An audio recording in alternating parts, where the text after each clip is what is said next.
Hello, it's Robert Arthur, the Artwork Mentor, and we're joining you today on a Circle of Success training series, and the title is Local Networking. You know, no matter how good and expert we are at social media and the whole World Wide Web, it's my belief that as successful leaders, we need to be able to build a local team. If we sign up Sally Sue in Timbuktu via Facebook, and we are not leading by example and have a strong local presence, how are we going to train Sally to build locally as well as all across the World Wide Web, all over the world as well, on Facebook or the internet?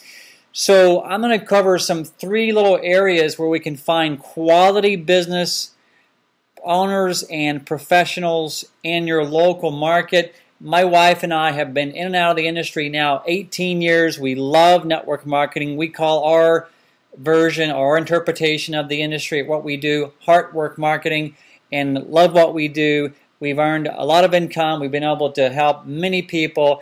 We're leaving a legacy for our grandbabies, and we've built so many lifelong friendships in this industry. So welcome, and thank you for showing up. You know, there was one thing we all learn and relearn, that our incomes will always be in direct proportion to the amount we're willing and open to growing.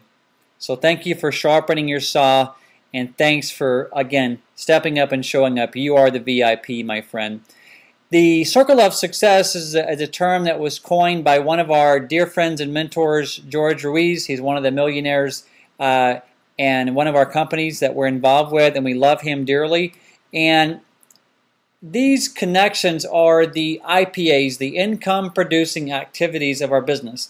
We contact people, we connect on a heart-to-heart level, we invite people to take a look, we present using the tools, and we enroll people and engage the whole follow-up process, and then we train our people to repeat the process. So today, we're going to mainly focus on what we do around the contacting and connecting environment, and how to find these people locally, again, in your local market. And one of the mindsets I would like you to embrace, or the heart set, is in this business, in network marketing, we're always talent scouting. We're looking for people who have energy. We're looking for people, you know, whatever your product or service is, ours happens to be health and wellness focused. So again, we're looking for people who already have a tendency or a belief or an open-mindedness about whatever your product or service is, and or are they wealth conscious? Are they already busy and productive people? Remember, we don't motivate people, we find motivated people. We find people already with a motivated, success, positive mindset. One of the fun little stories, if we drag somebody across the finish line, they may enroll or sign up, but we still have an unmotivated customer or business partner. So look for energy, look for those leadership skills. So here we are. Here are some of the top three that I found to be very productive, where we find business owners and professionals in the marketplace. We have our Chamber of Commerce events, we have our networking professional groups, and the other areas wherever they're doing business or playing at. And I want to go through each one of these just real briefly and give you some nuggets and tips around these different areas or circles where we find business owners and professionals, my friend. So let's see. Around the Chamber of Commerce venues, with your permission, let me pause for a minute and share with you a couple tips as we're kind of going into some of the mechanics around these groups and venues. One of the #1 ways to build rapport, no matter what setting we're in and looking to connect with sharp professional people, the #1 way to build rapport is to compliment. Give them a genuine compliment with energy, and if they match that, if they match your energy with energy, wham, you know you have a very quality, energetic, positive person that you've just contacted and connected with. And here are some fun little tips around engaging with people. It's pretty common sense, I know, but hopefully these tips will help you. You know, what do you do? How long have you been doing that? Really, what does that entail? So again, the key is to ask the leading question and pausing and truly listening. Long before we share with them what we do, we want to find out what they do. Even if it's a one-on-one or a coffee meeting or lunch meeting, separate and apart from where you met them at, which is the ideal here. Remember, we always separate the invitation from the presentation. Once we're engaging with them on a more in-depth basis, even if they're super excited about our product or service, say, what do you do? You stop and say, I can't wait to share that with you, but first of all, what do you do again? How long have you been doing that? What does that entail, really? What did you do before? Again, get to know the person you're engaging with first and foremost. Okay, let's go back to our areas where we do meet the professionals and business owners. So just some tips around these three categories. Chamber of Commerce. One of the things I challenge you to do is to sit down after this little session, pull out a map or MapQuest, and find out all the Chamber of Commerces within a 30-mile radius of your home. And go visit these chambers. And again, you're interviewing them. You're trying to find out which chambers have the most energy, which are doing the most networking, which are supporting business owners getting together with other business owners. Do they have the after or before hours? Do they have the mixers? Do they have the luncheons? Do they have the educational moments? What are they providing to the local community? What will they provide you to connect with other business owners and professionals? And so again, I recommend you visit at least 3 or 4, if not more, chambers and find out who are the most energetic and engaged and active groups in your market. One of the things I love to do as well, speaking of being proactive, every chamber that I've been to typically has a wall or two of business cards, brochures.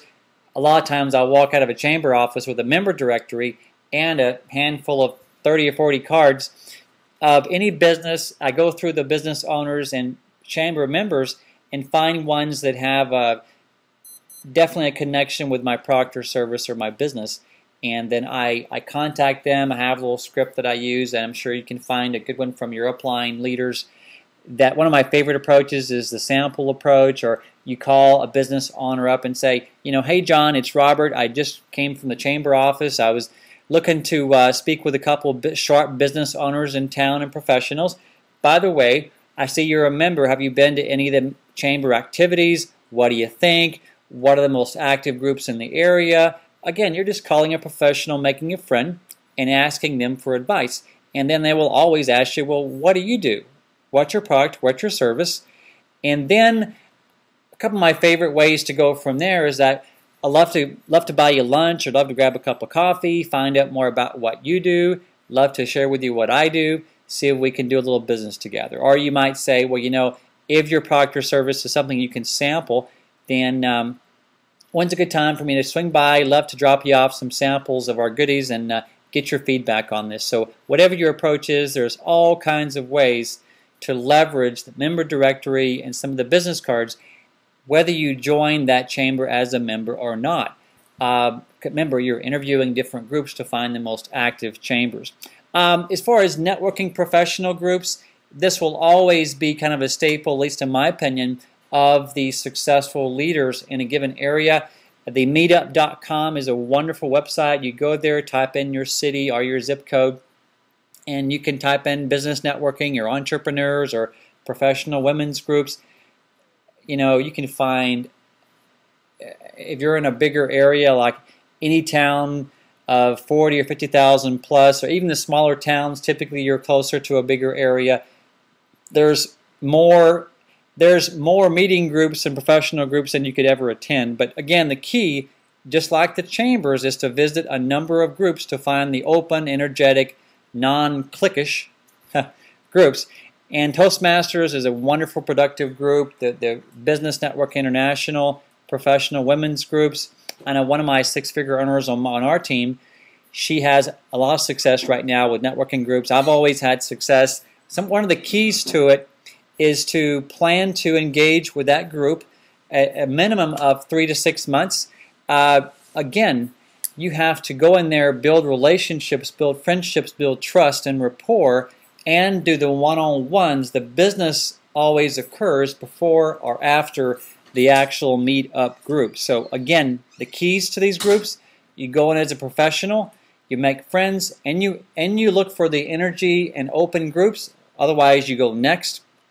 And once you have one or two groups that you can really commit to and build relationships in, you go there, build relationships, do business with each other, you make the friends, you do the one-on-ones, you use your tools, and typically the most results I found happens between month 3 and month 6. That's when you got the relationships built and you're doing a lot of business together. So again, wonderful way to add to your local recruiting efforts. And the third category today is the lifestyle, what I call lifestyle marketing. You go where the business owners and professionals and the quality people, the other entrepreneurs too, you go where they're doing business. You go where they're playing. You go where they're socializing. The expos, the social events, as you're out there living life, going to your chiropractor, getting your hair cut, getting a massage, paying for your cars, your registration, whatever it is, remember, you're always looking for energy, looking for positive, outgoing people. You're always talent scouting.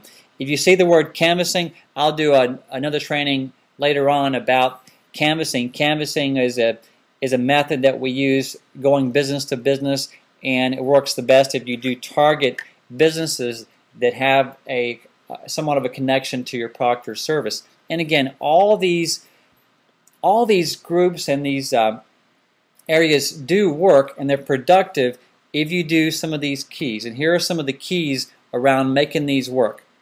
Okay, this is the closing thought here. Separate the invitation from the presentation. Hi, how are you? Make a friend. I don't have time right now. When can I call you? When can we grab a cup of coffee? When can I call you? When can you be at a computer to watch a video or two? Whatever your method of your first connection is, remember, separate the invitation from the presentation.